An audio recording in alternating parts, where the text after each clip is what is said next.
Whatever type of skull makeup you're doing, there's a lot of trap you can fall into. So let's discuss about the most common mistakes while doing skull makeup and how to avoid them.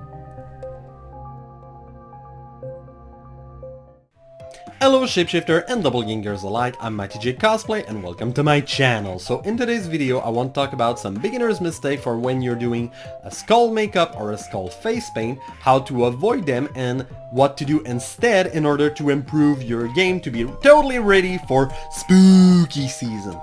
But before we jump into the subject, just some quick reminder, you can give a like and subscribe to the channel in order to see more cosplay SFX makeup tips and tricks.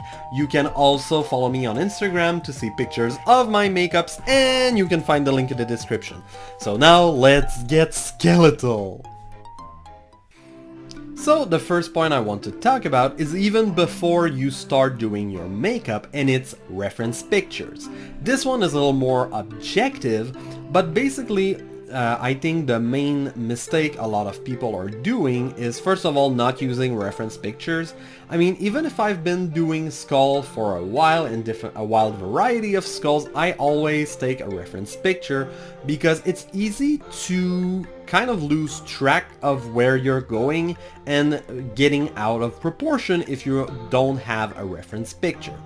Then the biggest mistake I would say is using photos of a real human skull or something similar as a reference picture. And the main reason why is because when you're doing a skull makeup or a skull face paint, you don't necessarily want to look like a still life, but you want more to look like a skeletal character. So if you want to look like a skeletal character, then it would be better to use reference picture of a skeleton character instead. So the main reason is because a real human skull will look really bland and emotionless, and it will bring me to point number 2, but generally the shape of the eye will be very bland, and sometimes that's how you end up looking like a sad panda. But yeah, there's no emotion to it. But if you're taking reference picture of a skeletal character, then you can get some emotion. You can look like more angry, more menacing, or things like that. Or sometimes you can also look a little more sad. But yeah, you generally have more emotion to this. The other mistake, especially for beginners, is when you're looking at pictures of a real human skull, like photos, there's a lot of shadows on the picture, and sometimes you don't know which shadows are relevant, and because you want to look detailed, you just paint all the shadows that you see, and sometimes it's too much and it ends up looking like a mess. Another type of reference picture that can be really great is looking for skull tattoos or skull tattoos reference pictures, because generally the artists for that kind of drawings or art are already filtering out which shadows are relevant and which shadows are not. So generally on this picture, the only shadows that you will see are the shadows that are relevant to the final look. So it is also very great for beginners because you don't have to kind of analyze and filter out which shadows you will do and which other you will not do, because the artist already filtered that for you. So generally taking a good reference picture is a great point to do a skull makeup. If you want to look for skeletal characters, one of the main one that comes to mind is Skeletor from He-Man and the Masters of the Universe. Otherwise, I do really love Rito Revolto from the Power Rangers. It is a costume, so it may be a little harder, but what I like about it is that you do have that kind of angry face with a skeleton, but otherwise just looking at skull tattoos, you will get a lot of very interesting picture that can be easier, especially for beginners, than taking a real skull photos as your reference. So that was my point number 1. So the second point I want to talk about is eye shape. I kind of hinted it in the first part because generally the eye shape or the problems with the eye shape, it comes from using bad reference picture. Because generally the problem with using pictures of a real skull as reference is that the shape will be like the eyes will be higher toward the nose and kind of downwards, going through the outside of your face. So like that you will look like kind of sad, and if you fill that with black, then you look like a sad panda. So as I said, generally a real human skull will look very bland and emotionless. So if you take a character, you're able to add some more emotion to look maybe sad, or generally to look more angry, menacing, or threatening. Bref, in order to look more spooky. So generally what you do is, normally to add some expression, we use our eyebrows to communicate some expression, especially when you're angry, if you want to look threatening. Your eyebrows will be more like a V shape, or like those muscles here, you will see something like a demarcation. So you can kind of cheat that out in your eye shape, even if you're doing a skull. So going out of the biologically correct shape can really help you to impersonate more your character. So I will do a quick demonstration by making one side a more realistic but sad looking shape, and the other the type of shape that I would generally do in order to look more like angry, menacing, and threatening for a skull makeup.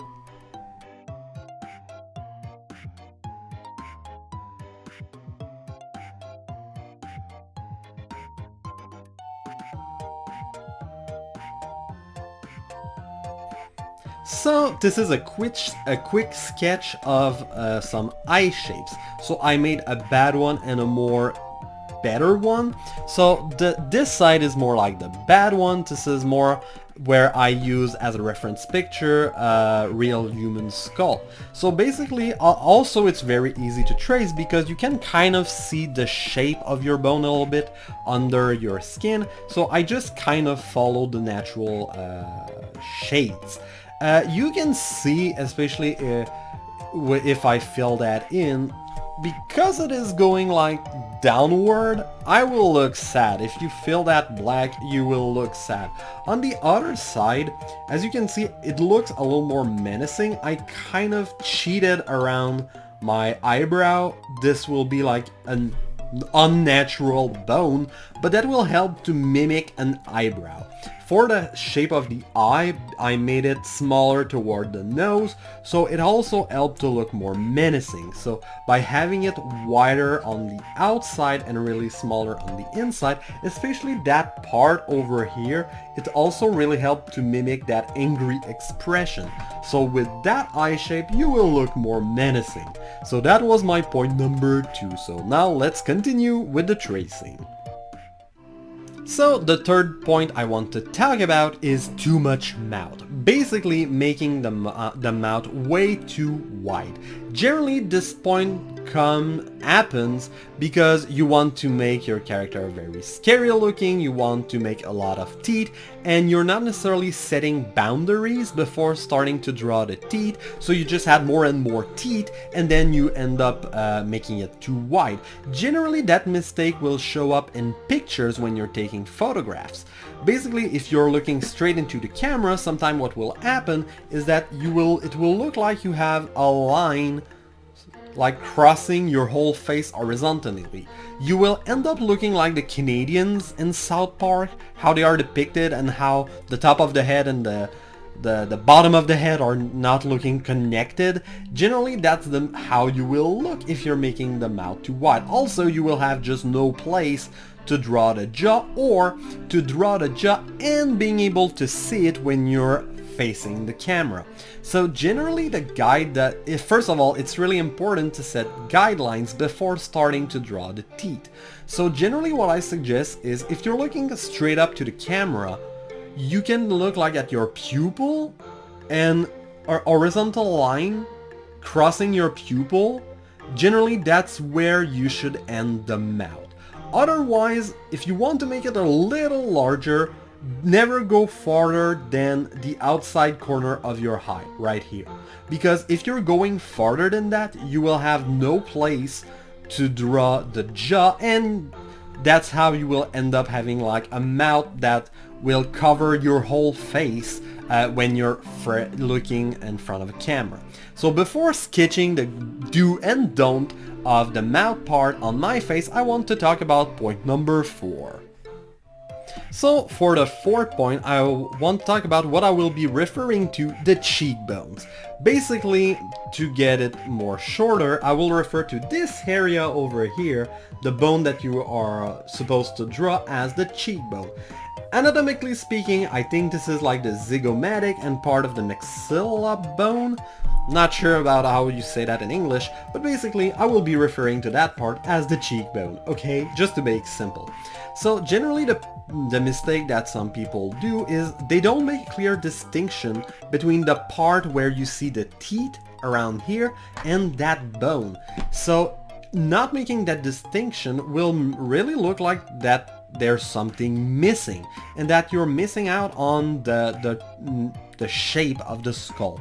So I will be tracing a little bit like the boundaries of the mouth that I talked in the point just earlier, and I will also trace the bone. So I will be using white just to get a general shape for the mouth, and then I will be tracing that bone using green. So on the do side, I will set like a boundary right here. On the don't side, I will just set no boundary. And both sides you want to make something that is curving upward. That will be like the point between your teeth. So on the do part, what I want to do to get that bone is generally I love to make like a curve and an half circle here and also here, like on the temples. And then you can connect that like this, so you will have the shape of the bone. On the don't side, I will just not do it. So generally sometimes what I see people doing is that they totally forget about that part and you will just draw teeth all across the line for a mouth. So just adding that little curve here and that shape for the bone, maybe I went a little too high, but it will give you something that will look way more like a skeleton than just doing nothing about it at all. It is really important to make that distinction between the cheekbone and the mouth. So now we'll move to the other point. So the 5th mistake I wanted to talk about is having no jawbone. So basically what a lot of people do as a mistake is that because they put the mouth too wide, there's no place left to draw the jawbone and to have a proper shape and definition. So yep, I'll just draw the bottom part of the mouth as well.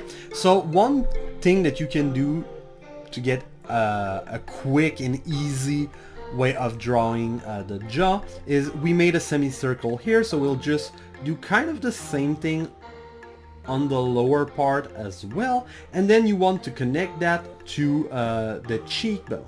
So you don't necessarily have to connect it right here. Kind of making a rectangle with a rounded corner can be a kind of good way and easy way to do it. So I like to just join it a little bit farther. Then generally you can have also like that little indentation here. The other thing is that you have to define the jawbone as well on, well, your real jawbone. So I prefer to go a little above the jawbone so that it can be visible when you're taking picture. I also love to do a little indentation for the chin. So on the do side, so I just want to make the chin pop out a little more, a little indent here, and then going a little above my jawline and then connecting. So that is an easy way of doing the jaw. Generally the problem on the bad side is what people will do is that, yeah, you have that line for the teeth, then they will set like an upper boundary for the teeth, same thing on the lower part. And then when you're drawing the jawline, generally it's more like just cutting on your proper jawline, something like that. But then it just looked like it have the same width all along, because you don't really have the place to draw like a proper bone shape. So it just looked very rectangular and it doesn't look as good. So honestly, just setting boundaries for where you're putting the teeth is generally one of the biggest mistakes people do when doing a skull makeup, and not setting those boundaries properly will really mess up how you will do the cheekbone and the jawbone. So that was my point number 5. I talked a lot about the teeth, and all the problems about them, so now let's talk about the proper way of doing it. So for the 6th point, let's finally talk about the teeth, how to paint or draw them. So first of all, I want to say there's many ways of doing teeth. I will talk about more than one way. There's nothing wrong about doing makeup. You can always do makeup the way you want, but I will talk about some ways to make teeth look more realistic. I'm not saying the other ways are wrong, it's just that if you want to look more realistic, there's some way of doing it. There's like a theory, but it's your choice if you want to stick to the theory or not. So basically there's two kind of main pattern that I see for the teeth. The first one is making all the teeth looking really square, so I will do that on the bad side, and the other kind of bad scheme that I see is making triangle with the pointy end on the outside part of the mouth. So the thing to consider is, first of all, the teeth, you have different type of teeth. You have incisive, canines, and molars. So you kind of want to reflect that as well and not making all the teeth look the same. I think honestly it's really the canine that are the most important to get properly if you want to look a little more realistic, because the incisors and the molar will kind of look a little bit similar once you paint them on your face, but really make a distinction for the canines. The other thing is, you generally, when you're taking picture, you will take picture facing the camera. So you have to think about it when you're drawing the teeth, not trying to just draw the teeth all across your face. What I mean by that is, if you look for the camera and you're drawing the teeth that way, the molars will not look full width. They will look like they are in front of each other. So basically the teeth in the middle of your mouth will look full size, but then when you will start to go like in the arch, you will not draw the teeth completely because one part of it will be hidden behind the teeth that is in front of it. So you have to keep that perspective when you're drawing teeth as well, because if you're drawing, that's generally how you screw up having a mouth way too big, is drawing all the teeth full size. So now that being said, I will do a quick demonstration about many ways of drawing and painting teeth.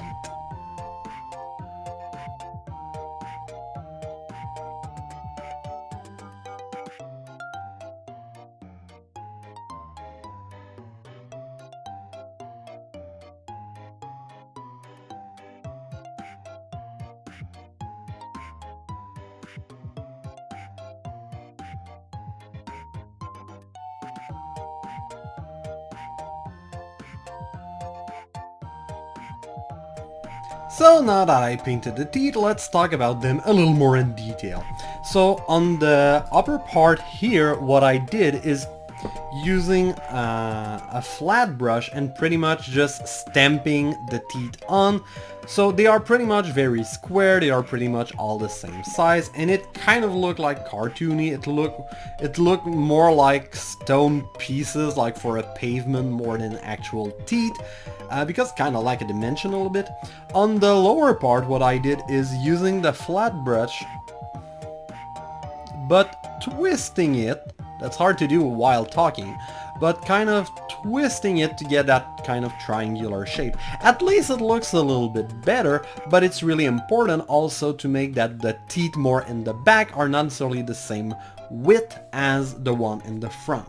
So on the other part, this is more like the good part. What I'm using is a cat tongue brush, especially for the incisor. What you can do is you can almost pretty just stamp the cat tongue like this, and dragging it a little further, and for the bottom part you're doing it on the opposite way, but then you're getting something that is closer to the actual shape of the teeth. For the incisive, generally what I like to do is I kind of missed it a little bit on the bottom part, but I want to try to make sure that they don't hit my mouth, that they reach like the point hanging like the outside corner of my mouth, so that it look pointy and more like real teeth where they would normally be placed. For the molars, what you can see what I did is they are not all the same width. The first one are a little bit like the same size as the incisors in the front, but the other I'm making them smaller. Like this one I'm pretty much stamping it, then I'm inclining it a little bit, and for the last one I'm basically taking my brush on the other side. So in that way you're getting that perspective that will also help the mouth to look round. So that's pretty much one of the best way to make sure also that you stay in the boundaries and having the right number of teeth showing, then instead of just doing them all the same size. So that was my point about the teeth. So the next point that I want to talk about is the nose. Because the nose is kind of tricky, because normally a skull, you don't really have a proper nose, you just have holes in the middle of the face, but you have to deal with your real human nose. So generally the mistake that people do, and I will just be tracing it out, is that they will black out the whole nose. So like they will paint their whole nose black, and it will kind of look like, I will do half, like this, which will bring it way out of proportion. Generally for the nose holes, what you want to do is kind of an upside down heart shape. There's many versions of it. Sometimes there's a bone in the middle of it, but so I will do like the variant with the bone in the middle of it, but you want to cover a big part of your nose and kind of help to break the shape of your nose. But yeah, pretty much going with the upside down heart is a great way of doing it. So you can go like in the middle of your nose, like that. You just want to leave enough space so that you will be able to paint right here, and then bringing it like that. Generally what is hard, maybe because I'm doing half and half, I can maybe bring it a little closer to the middle. But yeah, you want to leave some space so that you're able to have the bone underneath. I mean, it is really tricky to deal with your nose when you're doing makeup and face paints, but you have to kind of take it into account. So yeah, doing that kind of upside down heart is not that hard, but it really helps to get a more anatomically correct nose shape. Then instead of just trying to black out your whole nose to try to make your nose disappear, but by doing this, generally you just get way out of proportion. So this was my quick point about ways to make your nose look better. So the last point I want to talk about is how to use white body paint. Generally the mistake people do, and you kind of see it with the teeth here, is that you need to apply more than one layer. If I apply only one layer, the color of my skin is also kind of showing through. It also really depends on the type of makeup that you're using and the brand of makeup that you're using. But generally, for here in the example, I'm using water activated paint, and with water activated paint, especially with light colors, you often need to apply many layers.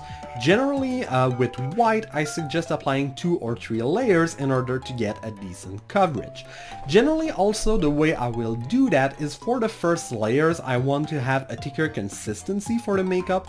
So when I'm dipping my brush in the pan, I'm using the Mirror in Paradise paint, I will do it using less water to get a thicker consistency, so I can bring more makeup on my face. And then for the last layers, I will use a little more water. I will have it a little more liquidy, and my goal will more to even out the texture to get a more even coverage. So that is also the problem a lot of time with light colors, is that you can have a lot of texture, and when you're using makeup with a thicker consistency, you can have brush strokes being more visible. So doing the last layer being a little more liquidy, your goal is really to even out the texture and reduce the appearance of the brush strokes. Another thing that you can do is using sponges. Generally what I like to do is I use these artist sponge, I cut them in quarters, and you want to take the round end of the sponge that you dip in the body paint and you apply it. It can help to get a more even coverage.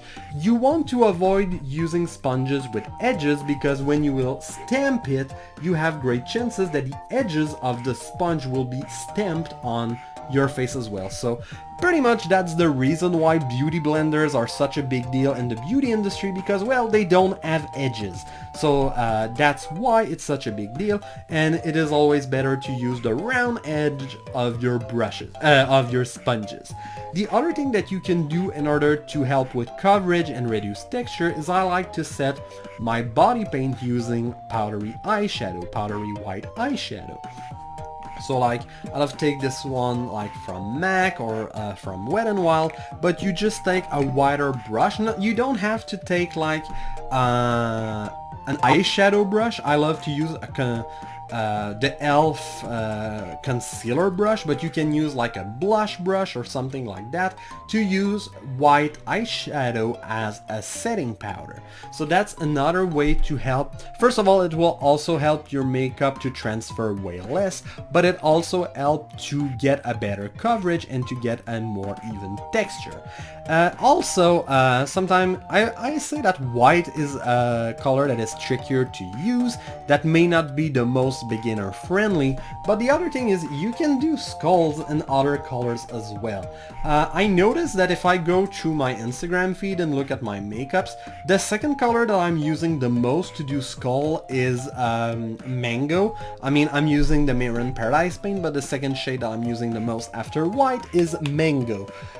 Which is more like a beige. So yes, you can also use color other than white to do a makeup, and it can be a little more easier, especially if you have problem with having a full coverage. So generally mango is give you a little more coverage than white, so using a different color can really help you with that issue.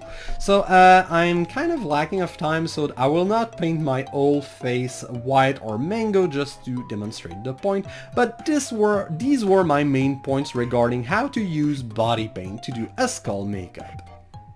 So these are the main points I want to talk about regarding beginner's mistake when doing a skull makeup or a skull face paint. So you can see on the bad side, basically the main mistake is that it lacked shape and definition, while on the right side, especially because we did the mouth more carefully, you then have enough space to draw the rest of the bones. So honestly, I think the biggest mistake is really when you're doing the teeth, and the thing that helped the most is really setting the boundary for where the mouth stops, so it will also help you to remember to not make all the teeth the same size to get that notion of perspective with the molars. So obviously there's not right way or wrong way of doing makeup, but these are the main point that I've identified if you want to make your skull a little more realistic. I'm sorry if I'm not doing the whole face, I'm kind of lacking of time, but on the other hand, I've did a lot of skull makeup that you can look on my YouTube channel if you want to see a full face skull makeup and to see the whole process. It's just that I really wanted to make this video for the spooky season, and I wanted to make a more precise, beginner friendly guide about the main point, and really talk about these points a little more in detail, which I'm not necessarily doing in my regular makeup videos.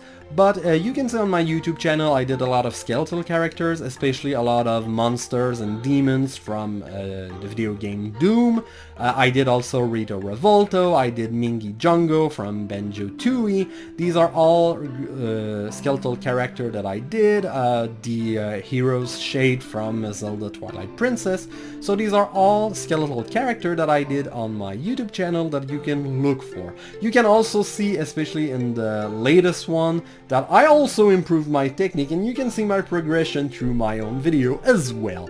So is there any other point that are worth mentioning if you want to improve your skull makeup? Is there any question you have about what I discussed in the video? If so, leave it in the comments down below. And now I'm back with makeup on. So I did a cosplay SFX makeup of Dry Bowser from the Super Mario franchise, basically the skeletal version of Bowser. So even if it's really different from a traditional and classic skull makeup look, a lot of the concept that I talked in the video still apply, especially on how to do the math about the coverage with the white body paint. So even with other types of skull makeup, it is still relevant. So I hope you really enjoyed the video. If so, please feel free to give a like and subscribe to see more cosplay SFX makeup tips and tricks, and also to have more cosplay SFX makeup tutorials. And I hope to see you in another video. Bye!